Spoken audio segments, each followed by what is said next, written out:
l'affaire d'Amandine et c'est l'autre information de la soirée. 13 ans. Morte de faim. Sa mère est condamnée à la réclusion à perpétuité avec une période de sûreté de 20 ans. Elle ne fera pas appel. Le beau-père écope de 20 ans de prison. Amandine avait prévenu la surveillante de son collège qu'elle allait mourir. D'après l'avocat général, je cite, avant de vous entendre, évidemment Antoine Bienvot, merci d'être dans notre studio. Amandine était victime de coups depuis toute petite. Elle a vécu l'enfer, Antoine Bienvot. Oui, décédée à seulement 13 ans et demi, la jeune Amandine aura vécu un calvaire pendant toutes ces jeunes années. Dès la petite enfance, sa mère la frappe fort, laissant sur son corps des marques d'une horreur inimaginable.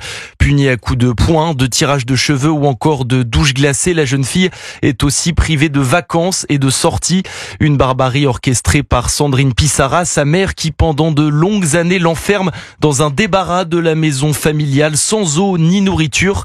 Malgré plusieurs rapports de ces établissements scolaires, Amandine n'a jamais fait l'objet d'aide de la part des services sociaux. Le père d'Amandine, séparé de Sandrine Pissarra, n'était lui-même pas au courant de l'horreur que vivait sa fille. À l'annonce du verdict cet après-midi, son avocat a lancé un appel pour qu'une telle barbarie ne se reproduise jamais. C'est la justice des hommes qui a rendu un verdict. Ce verdict est à la hauteur de la gravité des faits.